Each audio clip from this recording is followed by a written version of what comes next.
Welcome, my peeps, my peoples. Please like, comment, subscribe, share the video. It'd be greatly appreciated from the bottom of my heart, my peeps, my peoples. We're going to the top. I'm going to bring others with us. So please become a part of Notification Squad, Peep Squad. Hit that notification bell. Know each and every time I drop a video. So let's get into it. Let's talk about Evelyn Lozada from Basketball Wives. She has did an interview basically to do damage control to make sure people doesn't think that she's racist and she's not a colorist. So she did an interview with this young gentleman, and let me tell you, when I say kissing, tail, butt licking, bootstrap, this is this dude. I was like, OMG, he's calling her the queen of reality TV. Where have you been? She is not the queen of reality TV. That is none other than Tiffany New York. She is the queen of reality TV. And this dude was kissing so much, it was just too much. It wasn't even a real interview because all he did was kiss tail, baby. He was kissing them tails like you wouldn't believe it. I was like, damn, you might as well just ask Evelyn Lozada to take off her shoes and lick her feet, because you wasn't even a good interview. You was just kissing and kissing. You didn't get into no deep questions or nothing. This interview was basically for damage control, because you already know OG and CC Gutierrez is coming out and saying that Evelyn Lozada is colorist, and she's also a racist too as well. That is the word out on the street. That is what OG is claiming, and that is exactly what CC's claiming. And I was like, this dude says she's the queen of reality TV. What is going on? And then the interviewer asked her about OG, and she was like, I don't know who she is. Who is that? She's thirst for real. The thirst is real. Like, she don't have nothing going on in her life. She don't have nothing going on. She just retired from football, and she's trying to be a coach too as well. And then on top of that, she's trying to, have a baby too as well. And then on top of that, she is a law student. So what are you talking about, Evelyn Lozada? You have nothing going on in your life. So let's get to it. And then she's going to be dissing CC Gutierrez too as well. CC Gutierrez is a nurse. She has products. She has a business. She has an organization where people come and seek medical treatment from CC Gutierrez. You don't have nothing going on. Only thing Evelyn Lozada has going on is this, little face care situation she got going on.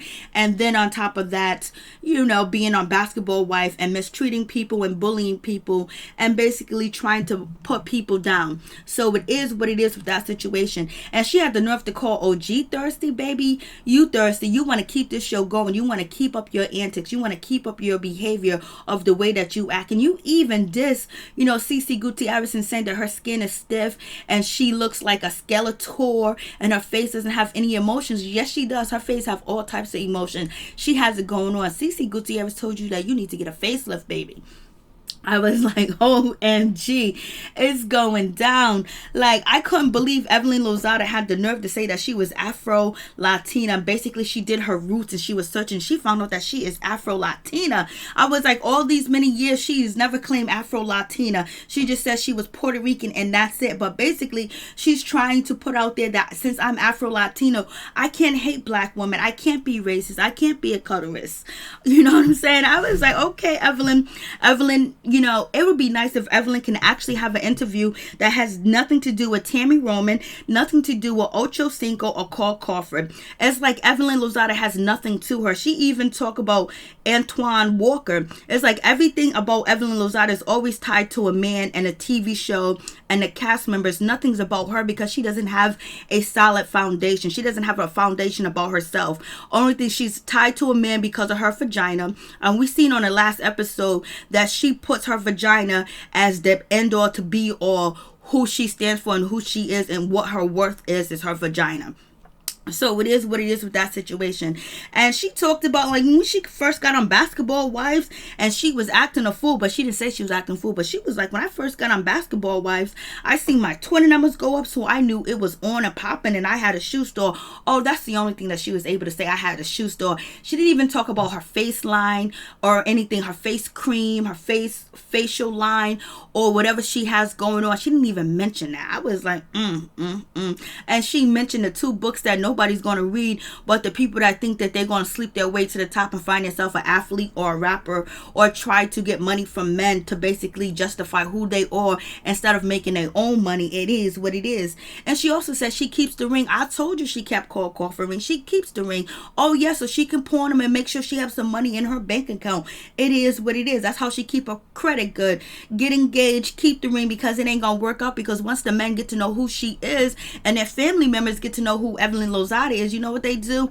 No bueno. It's over. It's done. I was just like, yo, Evelyn Lozada was out here in this interview. I mean, it was a good interview for her because there was no hard question, and the interviewer, he was in love with Evelyn Lozada. He put her on a pedestal like she was the best thing walking, the best thing smoking. She was the best thing next to sliced bread. I was like, OMG. So Evelyn Lozada, she had a good interview, but the interview was about everybody else but herself. Only thing that was positive about the interview is that she kept her daughter Shaunice when she got pregnant at a young age, and she kept her daughter, and that what it was. That's what it was. So that was positive, but the rest wasn't even positive. And then she goes, oh, I just found out that I was afro-latina. I'm Puerto Rican. I'm proud to be Puerto Rican, but you know what? I just found out I was I was afro-latina.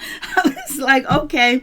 All right, good. She was like, I did the research. Yes, you did the research. So now you don't want people to call you a colorism or a racist, but it is what it is. That's why there is a petition to actually get Evelyn Lozada off a basketball wife because of the things that she has said. She has called Jackie a cockroach. She has called, CC Gutierrez Ling Ling girl. She has called OG a roach. And so people are just really tired of Evelyn Lozada and her nasty ways.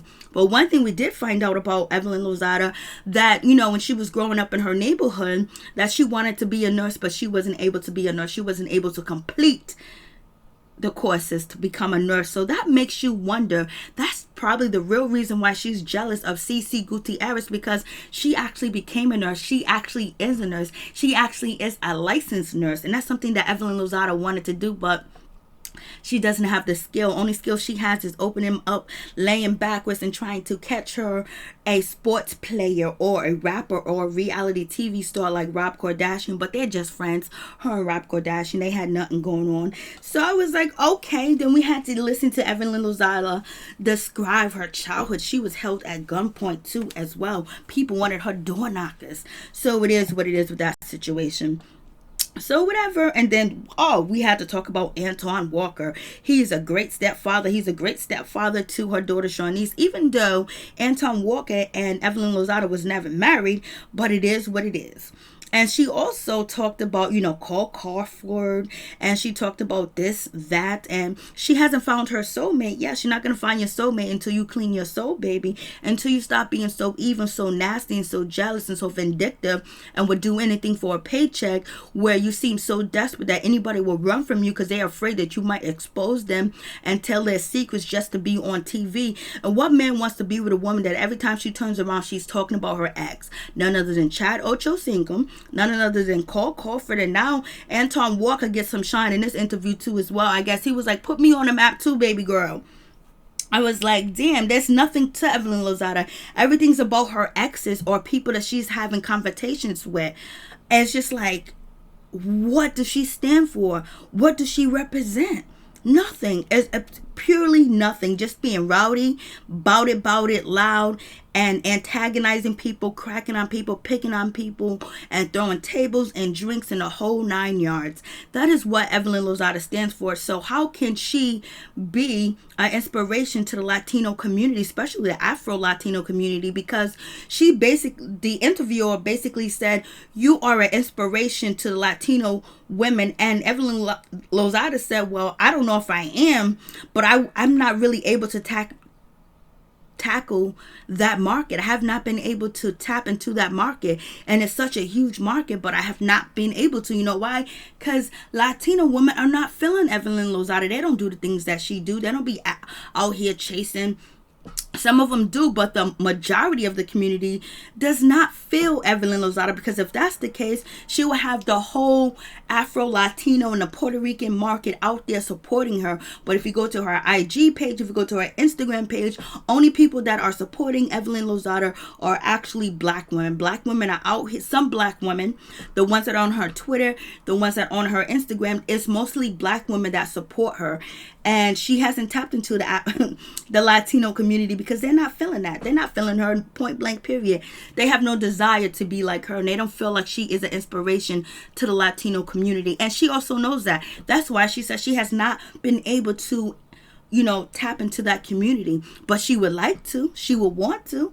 But they ain't feeling her. You know what I'm saying? Because they already know what she represents, and they don't want her to represent their community, because she is not a good role model for the Latino community or the Afro-Latino community as well. So therefore, she's going to stick with what she know, and that's the black sports players and the black women that have been supporting her for a long time. I'm not one of them. I never supported her, but I watched the show, baby.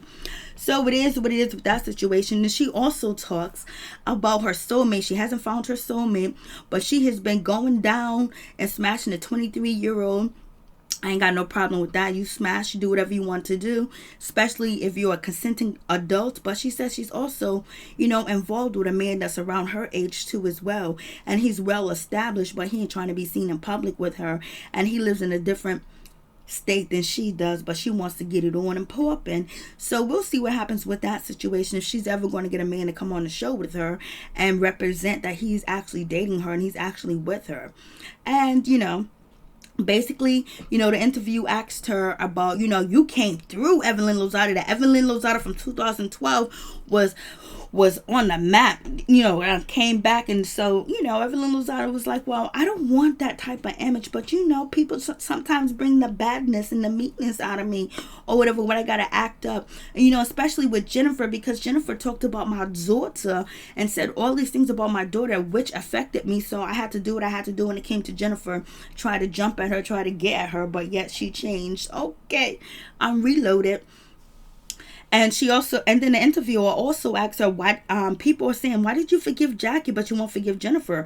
Only because Jennifer has been around my daughter for years, went to birthday occasions, they celebrated holidays together too as well. And then on top of that, Jennifer was around my daughter. Jackie didn't even know my daughter when she said what she said. So it was easy to forgive Jackie, or whatever the case may be. And then she threw up Tammy, and she's talking about Tammy. Yeah, Tammy talked about the situation about me and Chad, that Evelyn was like, I am a survivor. I'm a survivor. I'm not gonna give up. That's Evelyn. I'm a survivor. But Evelyn actually made a lot of money off of that situation. I believe Evelyn Lozada knew that Tammy was going to bring up that situation with her and Chad Ochocinco, because Tammy Roman, said that she had a private conversation with Evelyn Lozada when he was getting along, and she was telling Tammy Roman about the situation that went down with her and Chad Ochocinco, and she didn't really want to press charges against him and everything like that, but she was already on own and she couldn't stay with him, so she had to move because it was going to hurt her brand, so she had to let Chad Ochocinco go, or whatever the case may be, that it was an accident. It wasn't an actual headbutt on purpose. But right after Tammy Roman said that, the episode of last year, what did Evelyn Lozada do? She had this domestic violence website and she wanted everybody to come. And then she actually admitted in this interview that she only had this domestic violence website and this domestic violence foundation for a year and a half. And it's like she knew Tammy was going to mention that, because she was going to pull teeth for Tammy and antagonize and attack Tammy Roman as well. And so after that, we seen one episode where she was having a fundraiser about domestic violence, which is a good thing too as well. But she was also guiding people to her website. I went to her website and had one statement about domestic violence, and the rest was all selling her property. Selling her items that she wanted to sell and gossip. She was trying to basically build her website up to be a blog where people would go to get information. To me, and it felt like it was about domestic violence. And then the whole other episode she had last season about domestic violence this, domestic violence that, come to my website. Her website was basically a gossip website and to sell her products. That's what it was about, and that's what she did. And she got the okay with Shawnee, and she knew ahead of time, because the foundation's only been around, like she said, a year and a half. So it is what it is with that situation. And like I said, she can't have an interview based on herself or her merits, because she doesn't have anything. She's only tied to drama, fighting, and insulting women and having sex with men. That's the only thing that she stands for. So do you think the Latino community is going to let Evelyn Lozada represent them? You think the Afro-Latino community is going to let Evelyn Lozada represent them? No, not point blank, period. Not at all. So that was the interview. So I was like, and then she had to mention that she was on the phone with a domestic violence survivor, and basically she was talking her off the ledge. I was like, wow, Evelyn, is this true? Is this real? Or are you just lying? And then she just, told the truth about Rob. It was nothing with her and Rob. They're just friends. And she keeps all the rings because you know what? She got to pawn them to make sure she paid them bills. And she's loyal to Shaunie because Shaunie has changed her life, put her on TV and embarrass herself, make herself look crazy. And then on top of that, exploit all her relationships that she's been with these African American guys, and just talk about them and like they ain't nothing. But Cole Carford don't mention her. Chad Ochocinco don't mention her, and Anton Walker don't mention her. She's only tied to men that she slept with, and that's it. That's all she has. That's a damn shame. Peace and my one love to all my peeps and my peoples.